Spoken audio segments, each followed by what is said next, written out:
अजस्र प्रवर्तन, निरंतर प्रवृत्त रहना, हिंसा के क्रूर कार्यों में हमेशा लगे रहना। परस्व हरण, दूसरों की संपत्ति का हरण करने में लग जाना।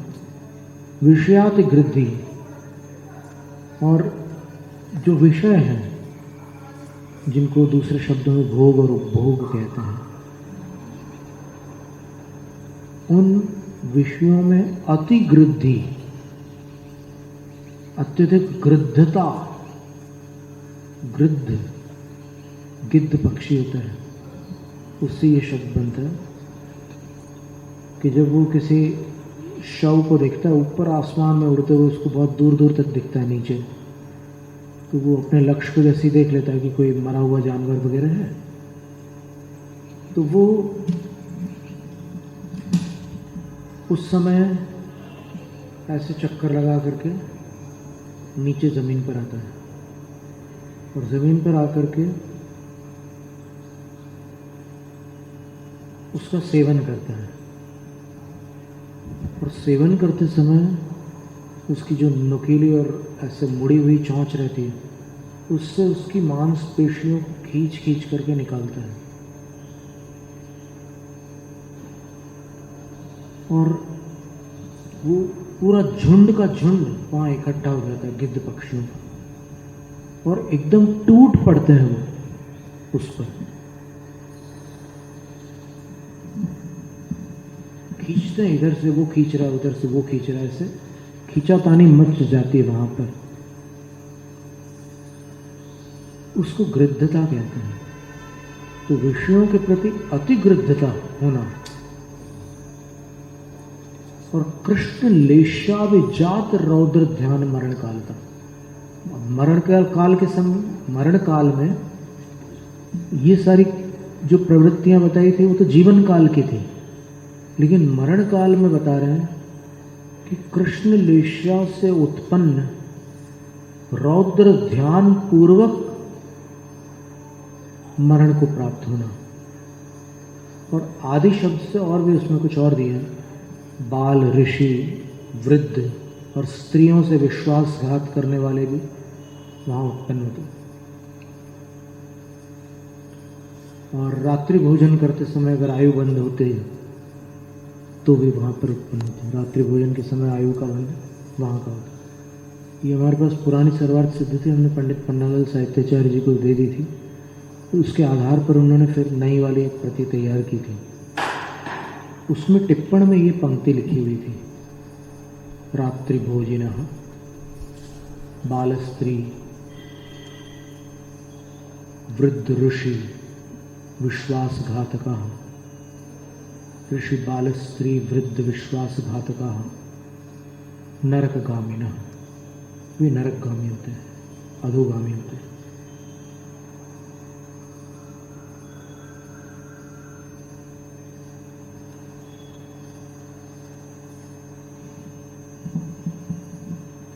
पंडित जगन मोहन लाल जी एक बार साहू शांति प्रसाद जैन के यहाँ पर ऐसे ही तो इसको तत्वार्थ सूत्र को लेकर स्वाध्याय करने बैठे थे।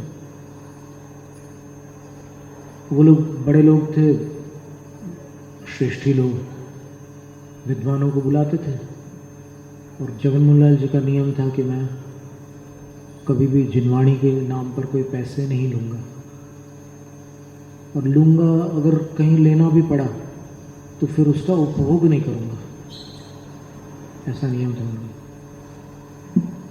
तो फिर वहाँ पर यही सूत्र निकल आया संयोग से, तो पंडित जी ने व्याख्यान कर दिया निर्भीकता से,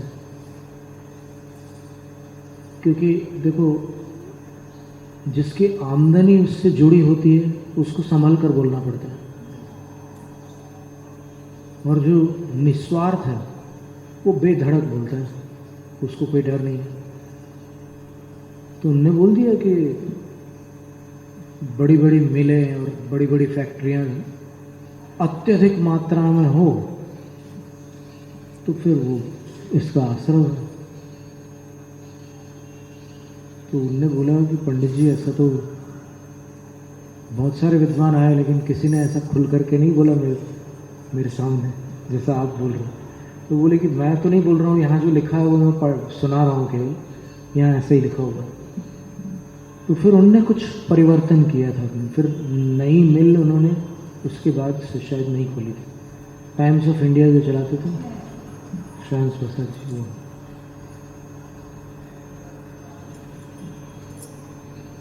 आहा। अब कोई कहता है उक्तो नारकस्य आयुष आश्रव, आपने नारक संबंधी आयु का आश्रव बतला दिया। तैर्य योनस्य इदानीं वक्तव्य इत्यत्र उच्यते। अब तिर्यंच योनि के लिए कौन से भाव होते हैं जो आश्रव कराते हैं उसका? तिर्यंच आयु का आश्रव कैसे होता है उसका कथन अब प्रासंगिक है, इसलिए यहाँ पर कहते हैं माया तैर्य योनस्य। तैर्यक योन, तिर्यक गति से तैर्यक बना है, और तिर्यक योनि से तैर्यक योन शब्द बना है। आद्यच की वृद्धि करके ती का तई हो गया, तैर्यक योन। तो तिर्यंच योनि का आश्रव क्या है? तो आचार्य महाराज ने एक शब्द दे दिया, माया, कपट, छल। इससे तिर्यंच गति प्राप्त होती है। तिर्यंच गति में पेड़ पौधे, हवा, पानी, मिट्टी, अग्नि और कीड़े मकोड़े, मक्खी, मच्छर, भ्रमर, केकड़े और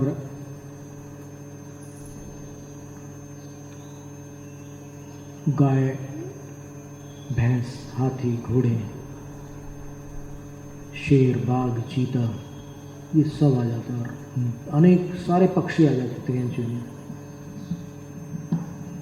क्योंकि पक्षी की पर्याय किसी अन्य गति में नहीं होती है।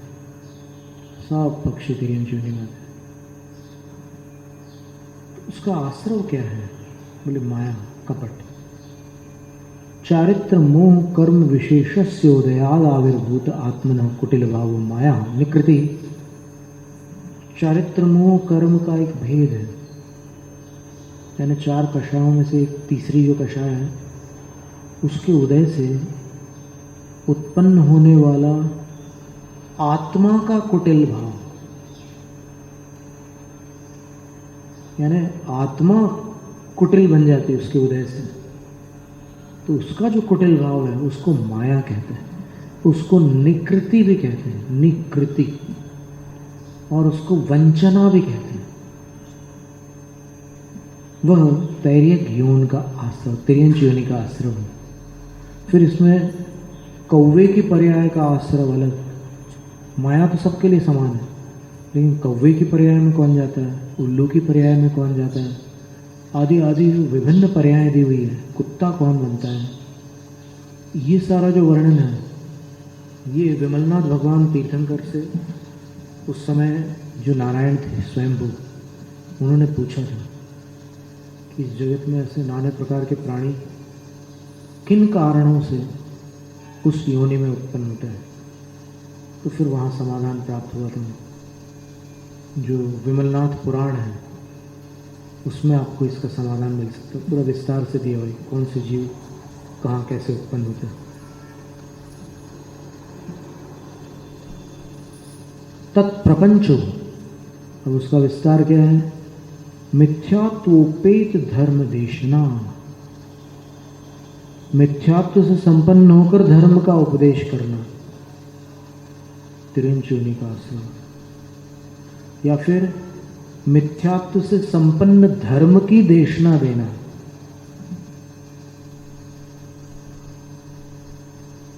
निःशीलता, शील रहित होना, संधान प्रियता, छानबीन करने में प्रीति रखना। अधिक छानबीन करना वो तिर्यंच आयु का आश्रव है। पहले कहा था कि स्त्री वेद का भी आश्रव छानबीन करना होता है, पर वो तब होगा जब आपने अब स्त्रीवेद तो 3 गतियों में है, कहीं भी हो सकता है आपका। ये संधान प्रियता अनंतानुबंधी और तिर्यंश योनि के साथ में अगर इसका आश्रय होगा तो तिर्यंश पर्याय में वो स्त्रीवेद का उदय प्राप्त करेगा वो जीव। नील कपोत लेशार्थ ध्यान मरण कालतादि।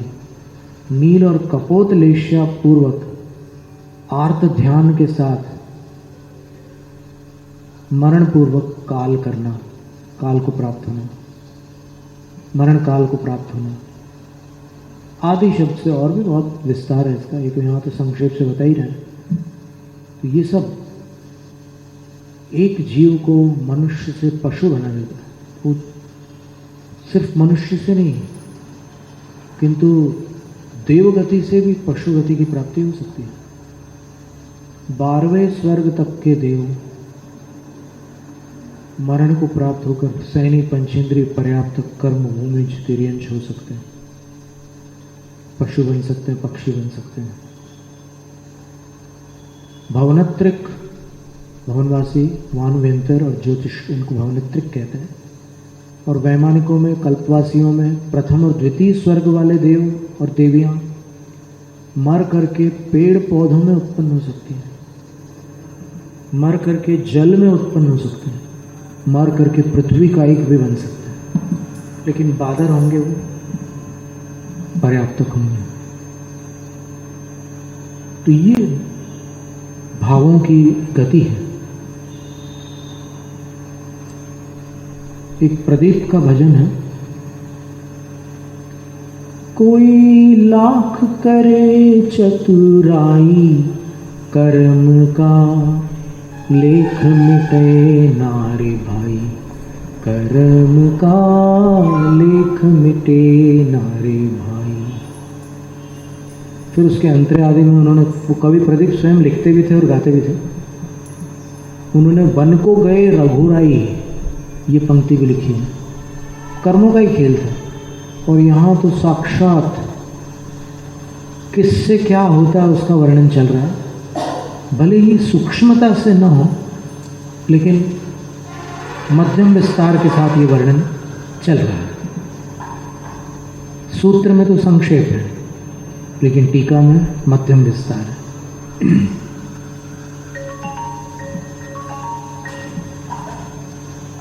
आह व्याख्यात स्थैर्य भ्योनस्यायुष आश्रव।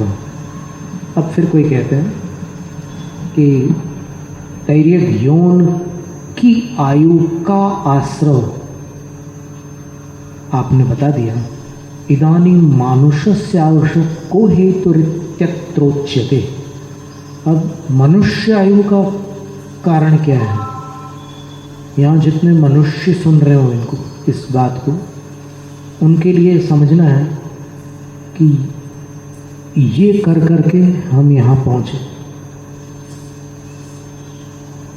और आज जो कर रहे हैं उससे वहाँ पहुँचेंगे जो कर रहे हैं उसके अनुरूप। तो क्या लिखा है? अल्पारंभ परिग्रहत्वम मानुष्यस्य।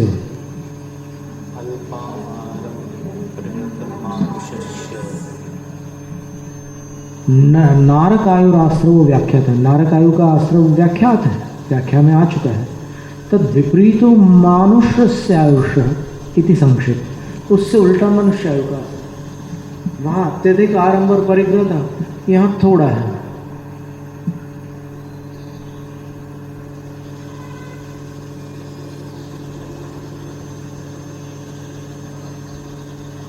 मुकेश के गीत में आता है ना, थोड़े में गुजारा होता है।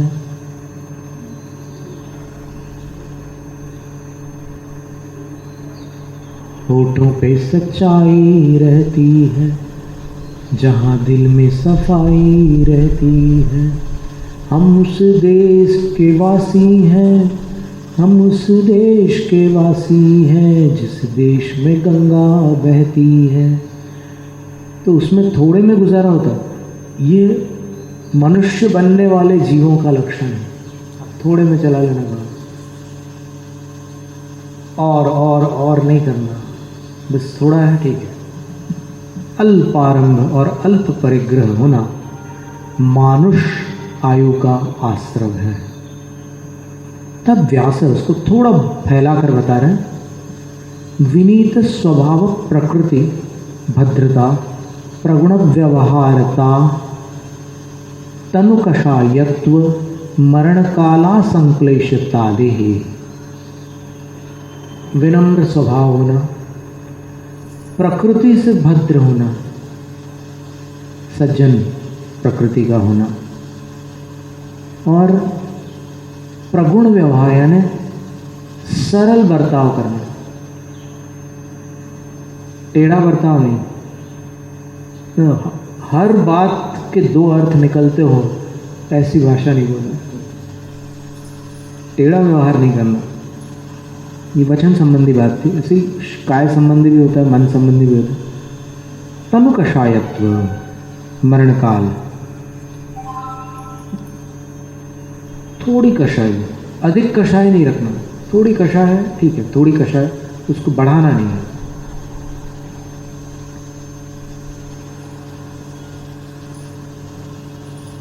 अब बात ऐसी है कि अपन को पंचम काल के स्कूल में एडमिशन मिला ना, अपन ने उतना पुण्य नहीं कमाया कि वहाँ जाते विदेश क्षेत्र में या चौथे काल में जन्म लेते। तो फिर यहाँ जो स्कूल है या जिस कॉलेज में अपन एडमिट हुए हैं, अभी अपन भर्ती हुए हैं, यहाँ अपन कितनी अपेक्षा रखोगे? किससे कितनी अपेक्षा रख सकते हो आप? खुद कल्पना करो। वो ऐसा करता है, ऐसा करता है। अरे आपने वहाँ एडमिशन लिया है तो वहाँ तो ऐसे ही होता ही है, वहाँ ऐसे करने वाले लोग आते ही हैं। तो फिर ये शिकायत करने में समय और शक्ति और ऊर्जा सब नष्ट होते हैं, और दुर्ध्यान अलग से होता है, और उससे असाता का बंध और होता है। तो फिर उसमें सावधान रहना है। जैसे ही आपके अंदर वेदना होने लगे तो आप तुरंत अंदर देखो कि कौन सी कषाय है।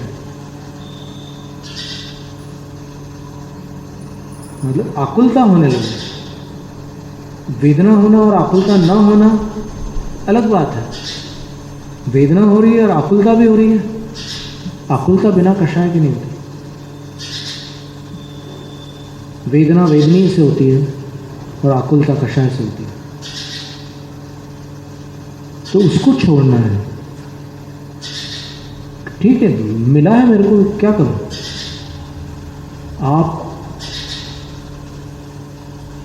किसी जगह जाते हैं टिकट खरीद करके, और आप जिस टिकट को खरीदते हो उससे आपको वहाँ बैठाला जाता है जिसके लायक है वो टिकट, और वहाँ अगर कुर्सियों में खटमल काटे तो क्या करोगे आप तूफान मचाओगे क्या? आप ये संतोष धारण करोगे कि भाई वो टिकट ही उस कुर्सी का था, तो वहाँ तो खटमल काटने, अब मैं क्या शिकायत करूँ और क्या बोलूँ? तो इस प्रकार acceptance is blissful, adjustment is painful. आप स्वीकार कर लो कर्म फल को, तो फिर आनंद आने लगेगा कि चलो मुझे इतनी प्रतिकूलता मिली, मेरा ऋण उतर रहा है। किसी ने कुछ किया या फिर किसी परिस्थिति में कोई ऐसी तकलीफ हुई, कोई बात नहीं, जड़ से भी तकलीफ हो सकती है, चेतन से भी हो सकती है। दो ही है, अधिकरण जीवा जीवा। ये सारे सूत्र प्रैक्टिकल लगाने के हैं, तब तो विपाक विचय ध्यान कहलाता है। ये पढ़ाने के नहीं है, ये अपने परिणामों को पढ़ने के सूत्र हैं।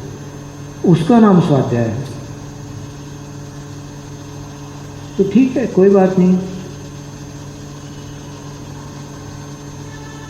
संतोष वृत्ति अगर अभ्यस्त हो जाए तो जीवन में आनंद आना प्रारंभ हो जाता है। एक बार किसी ने हमसे पूछा था, कहीं बिहार में ही कुछ अव्यवस्था हुई थी, तो हमसे भोपाल वालों ने पूछा था कि महाराज आपको गुस्सा नहीं आया? तो हमने कहा कि ये सब हम शामिल करके चलते हैं बिहार में। शामिल का मतलब कि ऐसी सब संभावनाएं होती है, तो फिर आप अपने जीवन में जो कुछ भी हो रहा है, तो जिस कर्म के साथ आप यहाँ जन्मे हो पंचम काल में, तो उसको संभावित मानकर चलोगे तो फिर अप्रत्याशित मानकर चलने वाली पीड़ा नहीं होगी। समझ रहे दोनों का अंतर क्या है?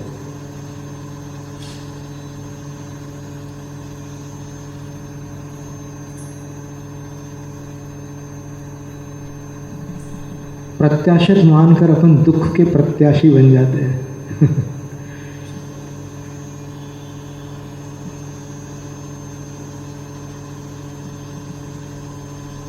और आप अगर विशुद्धि में रहने लग जाएं, ये मनुष्यायु का आश्रय बहुत सरल नहीं होता है।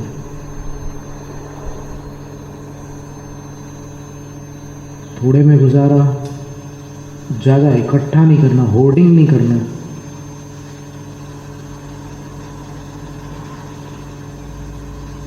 विनम्र स्वभाव रखना, प्रकृति से सज्जनता रखना, सरल व्यवहार रखना, थोड़ी कषाय रखना। रखना तो नहीं कह रहे, यहाँ होना लिखा है इसमें, तनु कषायत्व, थोड़ी कषाय होना। और मरण काला संक्लेशिता, मरण काल में असंक्लेश होना, यानी मंद कषाय। असंक्लेश का अर्थ क्या है? तीव्र कषाय का नाम है। संक्लेश का अर्थ होता है जिस परिणाम से असाता आदि पाप कर्मों का आश्रय होता है,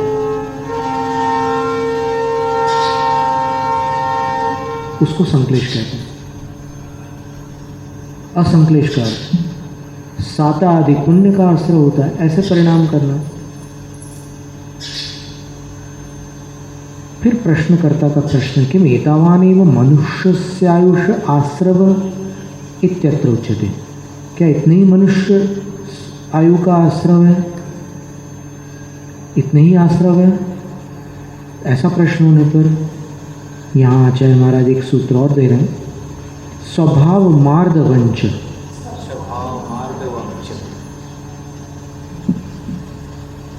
स्वभाव से मृदु होना, मार्दव का अर्थ होता है नरम, स्वभाव से ही नरम होना, अकड़ नहीं रखना, मुलायम रहना। मुलायम रहने का मतलब ऐसा नहीं है कि शरीर पिलपिला हो जाए, वैसा नहीं। यहाँ पर मुलायम का अर्थ भावों से नरम रहना, कठोर नहीं होना। मृदोर भावो मार्दवम, स्वभावेन मार्दवम, स्वभाव मार्दवम। उपदेश अनपेक्षम इत्यर्थ, मतलब किसी ने प्रशिक्षित किया और आप नरम हो गए, वो वाला नरमपना नहीं। उपदेश बिना ही आपके अंदर नरमाई हो तो मनुष्य बनोगे आप आगामी भाव में। एतदपि मानुषस्यायुष आश्रवः, यह भी मानुष आयु का आश्रव है। पृथक योग करणं किमर्थम? उत्तरार्थम। अब प्रश्न किया कोई शंकाकार ने कि ये स्वभाव मार्दव का आप ऊपर वाले सूत्र में जोड़ देते तो क्या तकलीफ थी, आपने अलग से नया सूत्र क्यों बनाया? तो बोलते हैं कि इस सूत्र का संबंध देवायु के साथ भी जुड़ता है, इसलिए इसको हमने अलग से लिखा है। किम एतदेव द्वितीयम मानुषस्याश्रवो न इत्युच्यते, क्या यही दूसरा आश्रव है मनुष्यायु का? मनुष्यायु का आश्रव पहले बता दिया अल्पारंभ परिग्रह मनुष्यायु का आश्रव है, फिर दूसरा बता दिया स्वभाव से ही नरम रहना, घमंड नहीं करना, मनुष्यायु का आश्रव है। बस इतना ही है या और भी है? मनुष्य होने के कारण मनुष्य इतने सारे प्रश्न कर रहा है, बाकी आयु के बारे में नहीं पूछा उसने। मनुष्य आयु के बारे में वो ज़्यादा पूछ रहे हैं, तो आचार्य कहते हैं कि नहीं, और भी है, सुनो। निशील व्रततंच सर्वेशाम,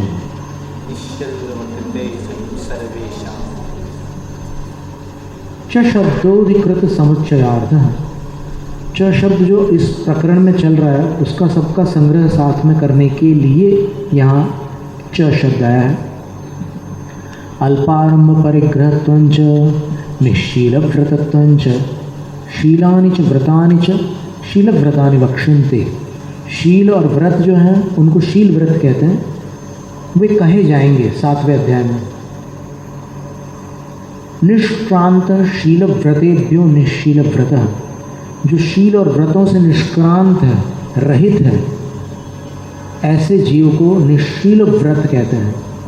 तस्य भावो, उसका जो भाव होता है निश्शील व्रतत्वम, निश्शील व्रतपना होता है। सर्वेषां ग्रहणम सकलायुराश्रव प्रतिपत्त्यर्थम, जिसके पास शील और व्रत नहीं होते वो 4 आयुओं में से कहीं भी किसी भी आयु का बंध बांध सकता है। इसलिए मनुष्य आयु का एक आश्रव ये भी है, क्योंकि इसमें 4 आयु शामिल है ना, तो 4 में एक मनुष्य भी है, तो ये भी एक आश्रव है मनुष्य आयु का। फिर किन देवायुषो भी भवति, बोले कि जिसके पास व्रत और शील नहीं है वो देवायु को भी बांध सकता है।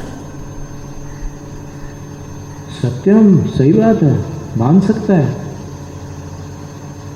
भवति भोग भूमिजापेक्षया, पर वो भोग भूमिज जीव हो तो उस अपेक्षा से वो वहाँ से देवायु का बंध बांधता है, क्योंकि भोग भूमि में कोई दूसरी आयु बंधती नहीं, एक ही आयु का बंध होता है। अथ चतुर्थस्यायुषः क आश्रव इत्यत्रोच्यते, और चौथी आयु जो है वो देवायु, उसका कारण क्या है, उसका आश्रव कौन सा है, ऐसा पूछने पर यहाँ पर यह सूत्र कहा जाता है, सराग संयम, सराग संयम, संयमा संयमा काम, संयमा संयमा काम, निर्जरा बाल तपांसी, निर्जरा बाल तपांसी, दैवस्य, दैवस्य,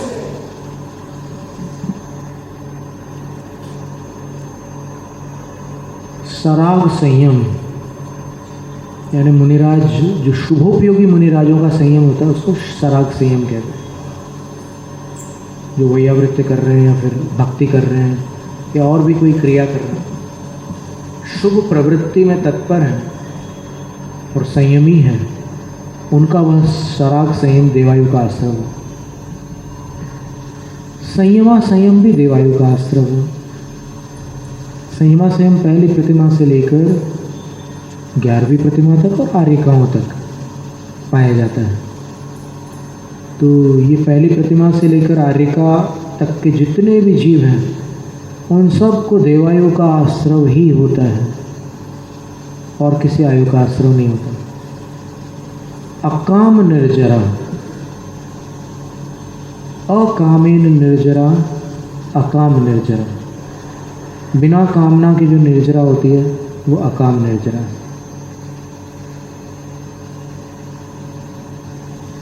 जैसे जेल में डाल दिया, वहाँ पर 2 बार भोजन मिल रहा है, तो बीच में चाहे भूख लगे या प्यास लगे, बीच में कुछ मिल नहीं सकता, तो उस समय अगर शांति से उस बाधा को सहन कर रहा है तो देवायु का आश्रय हो जाएगा, काम निर्जर देवायु का आश्रय हो जाएगा। शांत परिणाम भी हो थोड़े से, क्योंकि देवायु के आश्रय के लिए तीव्र कषाय काम नहीं देगी, मंद कषाय में।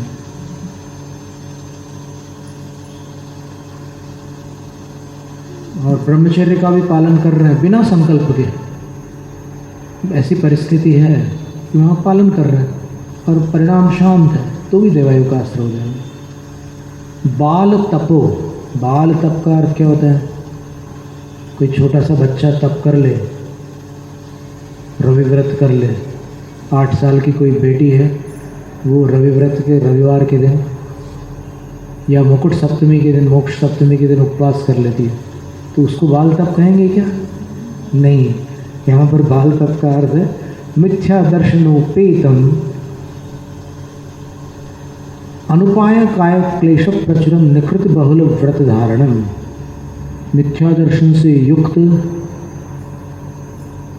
और जो मोक्ष का उपाय नहीं है, ऐसे काय क्लेशों से प्रचुर भरा हुआ निकृत बहुल व्रत धारणम, कपट की जिसमें बहुलता है ऐसे व्रतों को धारण करना भी मंद कषाय के साथ करते हैं तो फिर देवायु में ले जाता है। ऐसे तब मिथ्यात्व के साथ किया गया तब आप देखिए ना, महिपाल जो थे पार्श्वनाथ भगवान के नाना, वो वैसे ही तप कर रहे थे। तो आयु पूर्ण करके ज्योतिष देव बन गए, शंकर उनका नाम हो गया, और फिर उन्हीं ने उपसर्ग किया फिर भगवान के ऊपर, दीक्षित हुए भगवान, 7 दिन उपसर्ग की। तान्येतानि दैवस्य आयुष आश्रव हेतवो वेदितव्या। इन सब को देवायु का आश्रव जान लेना कि मेतावानेव दैवस्य आयुष आश्रवो नेत्या। बस इतने ही है देवायु के आश्रव। अब मनुष्य को देवायु की चिंता रहती है, तो देवायु के बारे में भी वो एक प्रश्न उसमें समाविष्ट कर रहा है। तो आचार्य उत्तर देते हैं, सम्यक्त्वंच किम दैवस्य आयुष आश्रव इत्यनुवर्तते। सम्यक्त्व भी क्या, देवायु का आश्रव है, इसका अनुवर्तन है। प्रकरण चालू है, देवायु की बात चल रही है, तो सम्यक्त्व भी देवायु का आश्रव है। अविशेषाविधाने भी सौधर्मादि विशेष गति। अब इसमें ये नहीं कहा कि सम्यक्त्व से कौन से देवों की आयु का आश्रव होगा, लेकिन कथन न करने पर भी सौधर्म आदिक देवों की जो विशेष गति है, वैमानिक देवों की जो गति है, सम्यक्त्व पूर्वक उसी देवायु का आश्रय होगा जो आपको वैमानिक देव बनाता है। भवनत्रिक में सम्यक्त्व के साथ उत्पत्ति नहीं होती। कुतः, क्यों, कैसे? पृथक करना थी, अलग से सूत्र का है। वहाँ सामान्य सूत्र का सभी देवों में जा रहा है, वो जो ऊपर बताया था वो देवों में जा रहा है। अब यहाँ ये विशेष सम्यक्त्वं च करके अलग से सूत्र दिया, तो इससे ये स्पष्ट होता है कि ये कुछ खास देवों में जा रहे हैं सम्यक्त्व वाले, तो वो वैमानिक देव। यद्येवं पूर्व सूत्रे उक्त आश्रव विधि रविशेषेण प्रसक्त है।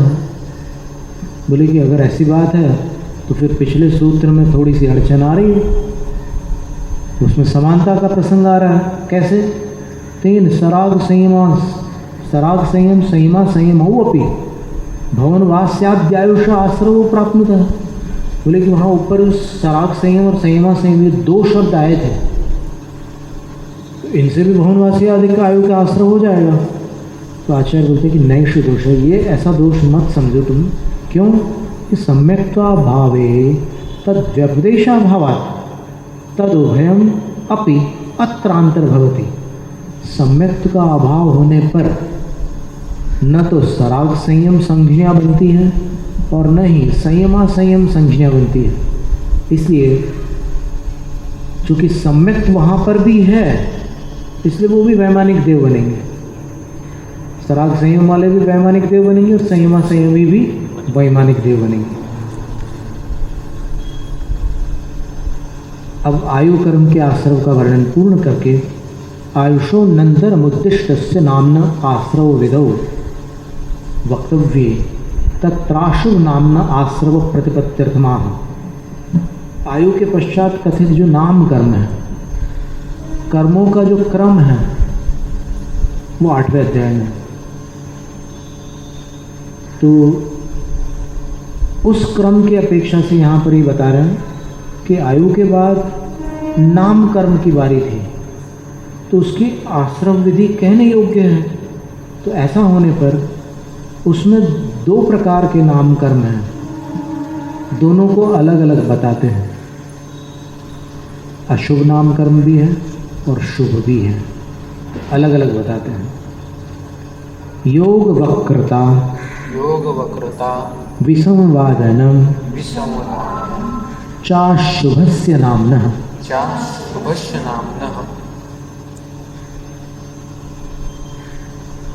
अशुभ नाम कर्म के 2 आश्रय बताए। अब अशुभ नाम कर्म क्या होता है?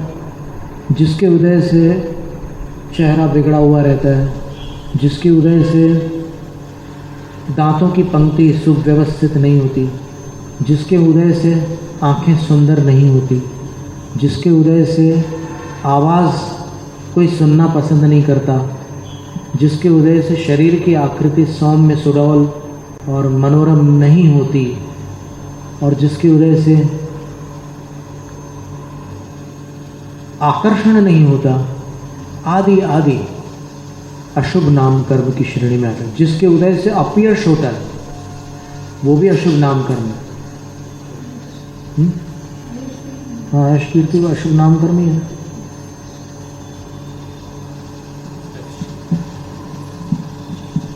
तो ये नाम कर्म का जो फल है वो सबसे ज़्यादा परेशान करता है लोगों को। असाता तो खैर प्रधान है, पर नाम कर्म से लोग कितने परेशान रहते हैं।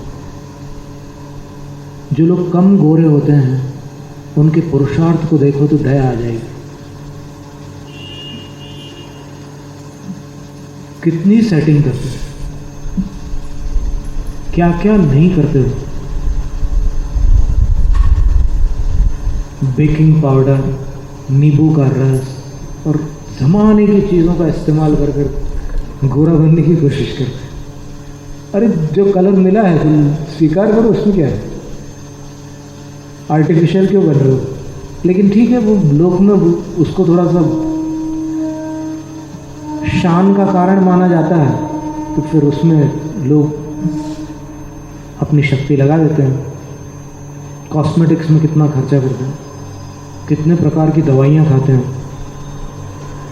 और कभी कभी तो जो दवाइयाँ शाकाहारियों के योग्य नहीं हैं उनका भी लोग सेवन करते हैं। अब शरीर मान लो एकदम दुबला पतला है, अब उसको तगड़ा होना है तो एक गोली आती है रिवाइटल, और वो रिवाइटल खाता है तो रिवाइटल जो है वो नॉन वेज है,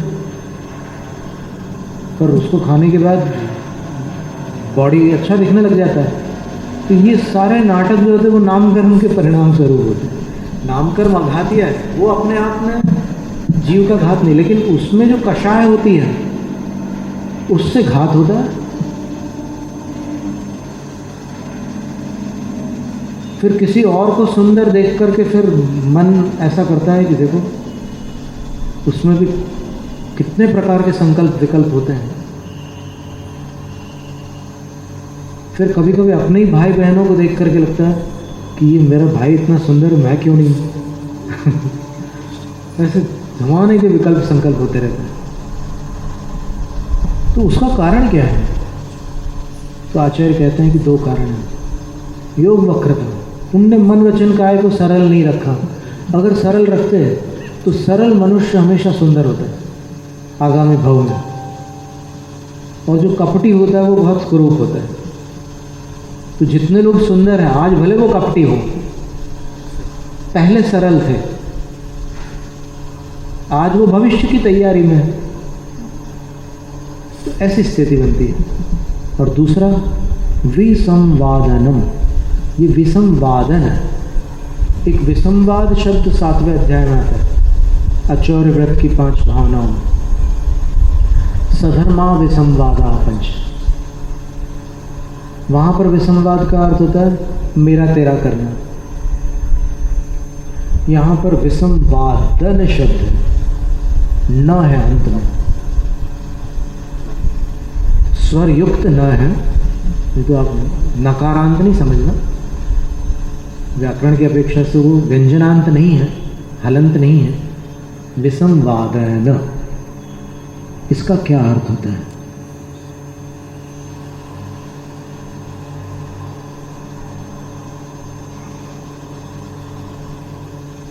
सबसे पहले कह रहे हैं कि मन वचन काय संबंधी जो योग है, तस्य वक्रता कौटिल्यम, उन मन वचन काय की जो कुटिलता है वह अशुभ नाम कर्म के आश्रव का कारण है। विसंवादन अन्यथा प्रवर्तनम, और विसंवादन है वो किसी को अन्यथा प्रवृत्ति कराना। वो सही प्रवृत्ति कर रहा है लेकिन उसको अन्यथा प्रवृत्ति कराना, ये विसंवादन शब्द का अर्थ है। ननुच नार्थभेद, कोई शंकाकार कहता है कि इसमें कोई अंतर नहीं, मन वचन काया से कुटिल होना और दूसरों को अन्यथा प्रवृत्ति कराना लगभग एक ही जैसी बात है, उसमें फर्क क्या पड़ा दोनों में। तो आचार्य कहते हैं कि योग वक्रतैवान्यथा प्रवर्तनम, शंकाकार ने अपनी बात इस प्रकार रख दी कि इसमें अर्थभेद नहीं है, योग वक्रता ही अन्यथा प्रवर्तन कराना है। सत्यमेव एतत्, आचार्य उत्तर देते हैं कि यह सत्य ही है। तुमने जो कहा वह सत्य ही है, बस जो अंतर है वो सुन लो। स्वगता योग वक्रते इत्युच्यते, अपने अंदर मन वचन काया की कुटिलता हो तो उसको योग वक्रता कहते हैं। परगतम विसंवादनम, और दूसरों को आप गलत चलाओगे, टेढ़ा चलाओगे तो वो विसंवादन हो गया।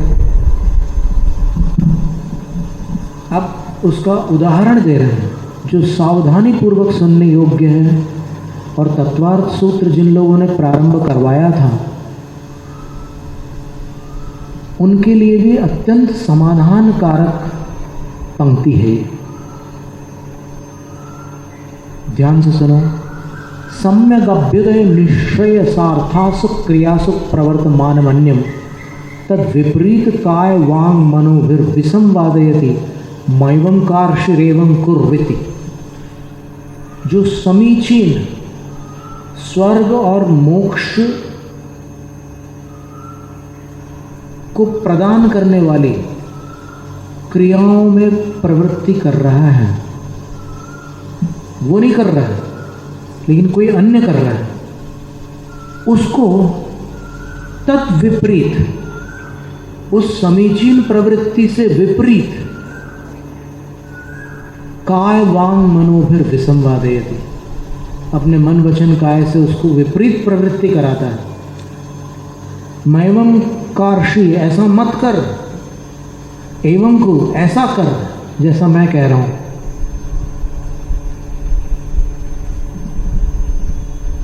अब इसके उदाहरण वर्तमान के वातावरण के परिप्रेक्ष्य में आपके मस्तिष्क में स्वयं आ गए होंगे।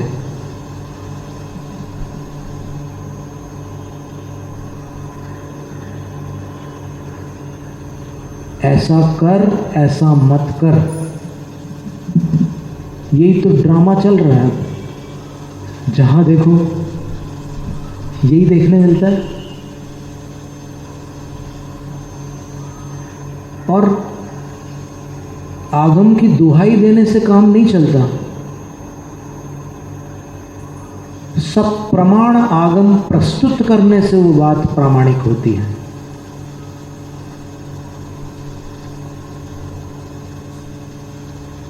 श्रद्धालु आंख बंद करके सच मान लेते हैं, लेकिन आगम के जो अभ्यासी हैं वो आंख खोलकर आगम देखकर मानते हैं।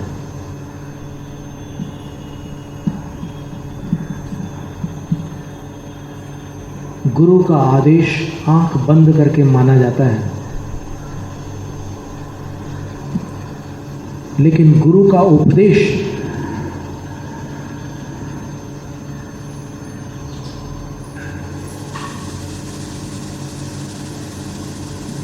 आगम से मिलाकर और ऊहापोह करके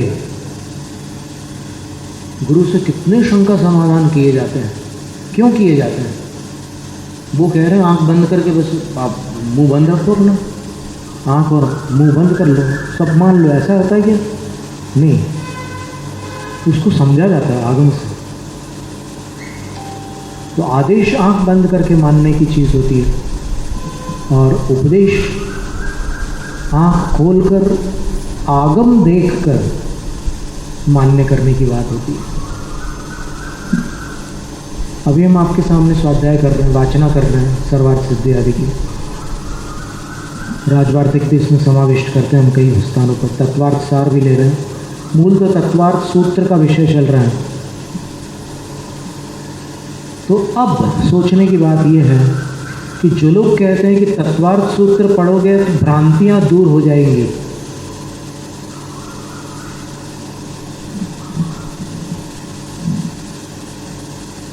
अगर तर्क प्रेमी ऐसा कहते हैं तो भी सच है, और आगम प्रेमी कहते हैं तो भी सच है।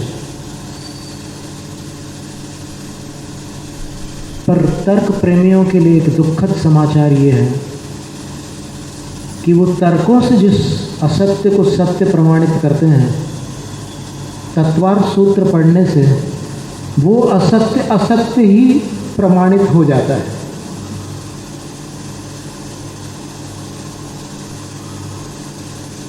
जैसे 25 क्रियाओं में अन्य देवता स्तवनादि रूपा मिथ्यात्व क्रिया, वहाँ पर अन्य देवता शब्द को लेकर जो तर्क प्रेमी लोग हैं उसका अर्थ निकाल रहे थे, वो अर्थ निकल नहीं रहा था। अन्य देवता का अभिप्राय ये है 18 दोषों से युक्त परमात्मा।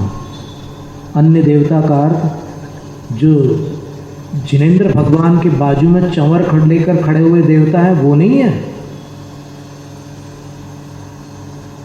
उनकी यक्ष यक्षी नहीं है अन्य देवता। वहां पर देवता शब्द का अर्थ आराध्य देवता है, परमात्मा के रूप में आराध्य देवता है।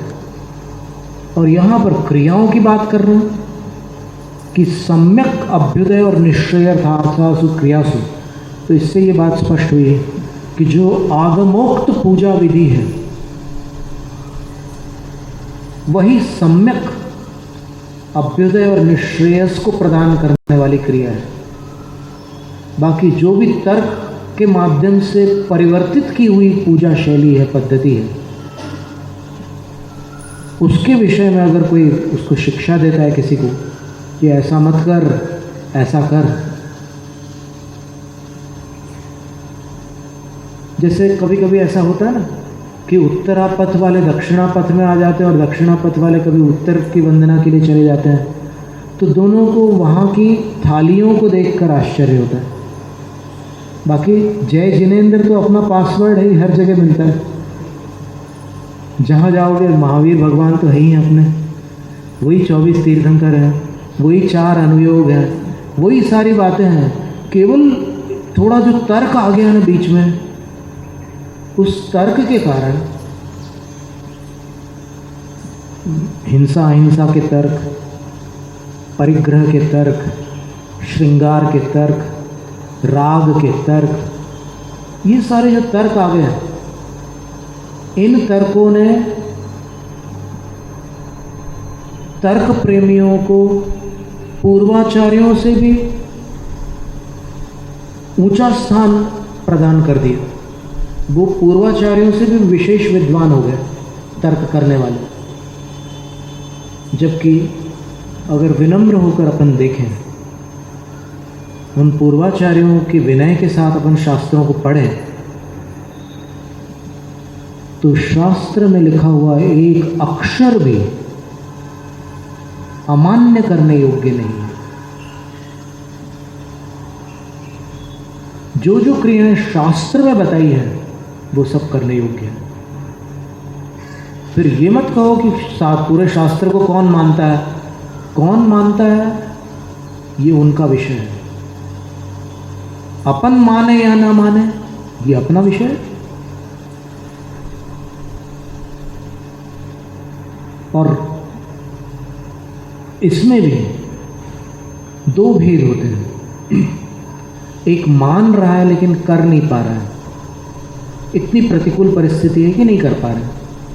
जैसे मान लो उसको पता है कि मुझे अष्टमी और चतुर्दशी को उपवास करना है, लेकिन शरीर साथ नहीं देता तो नहीं कर पाता। तो ऐसे में क्या होगा, उसको श्रद्धा का पाप नहीं लगेगा, क्योंकि श्रद्धा में उसने अमान्य नहीं किया अष्टमी चतुर्दशी के उपवास को। क्रिया में उसने असमर्थता के कारण वो आचरण नहीं किया।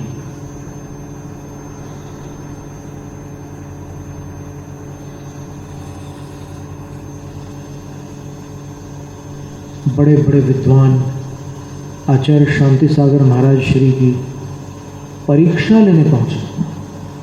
पंडित जगन मोहन लाल जी ने 8 दिन परीक्षा ली। पंडित दिवाकर जी का शास्त्रार्थ हुआ उनके साथ। पंडित मक्खन लाल मार्तंड, पंडित मनोहर लाल शाह,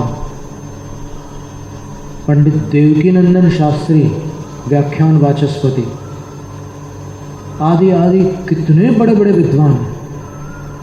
उनकी परीक्षा में आज मुश्किल है कि कोई उत्तीर्ण हो पाए, इतनी कठिन परीक्षाएं ली उन्होंने।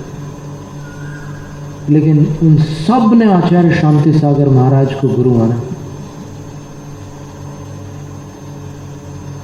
और सब ने स्वीकार किया कि आचार्य श्री की धारणाएं आगम सम्मत है, क्रियाएं आगम सम्मत है। तो फिर एक सरल पहचान है आज अपने पास कि आचार्य शांति सागर महाराज के अनुसार अथवा उनको जो क्रियाएं मान्य थी, उन क्रियाओं पर अगर किसी की श्रद्धा है तो अपन मान सकते हैं कि वो सम्यक अभ्युदय और निश्रेयस वाली क्रिया है।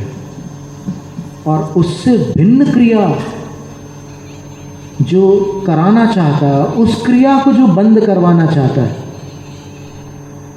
यहां पर वह व्यक्तित्व अशुभ नाम कर्म के आश्रव को प्राप्त है।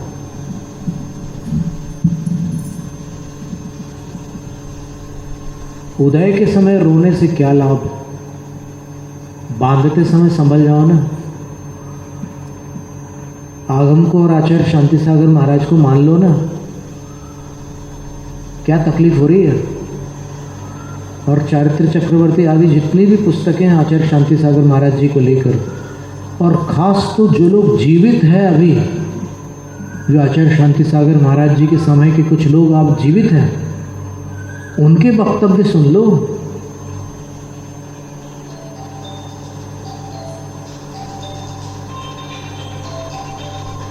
तो अशुभ नाम कर्म से बच जाएंगे। च शब्देन, और च शब्द जो है उससे और भी कुछ चीज़ें इसमें जोड़ लेना। अशुभ नाम कर्म का आश्रय कैसे होता है? मिथ्या दर्शन से भी होता है। पैशून्य, चुगली करने से भी होता है। अस्थिर चित्तता, मन को अस्थिर रखने से भी होता है। कूट मान तुलाकरण, नाप तौल के सामान बनावटी रखने से भी होता है।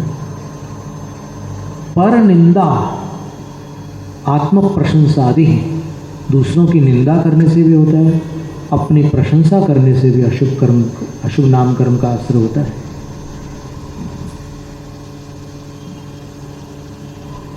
तो इस प्रकार आज अपन ने इसमें खास बात ये पढ़ी कि ऐसा कर ऐसा मत कर, जो आगम की क्रिया के विरुद्ध शिक्षा देता है वो अशुभ नाम कर्म का आश्रय करता है।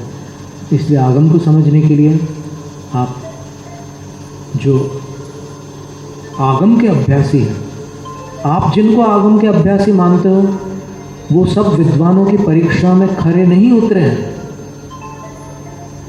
और आपके मानने से वो प्रामाणिक नहीं हो जाएंगे। प्रामाणिकता निष्पक्ष परीक्षा से सिद्ध होती है।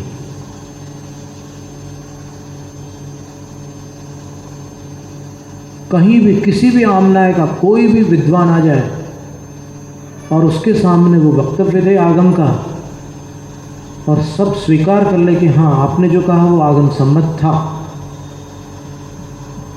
तब उनकी बात प्रामाणिक मानी जाएगी।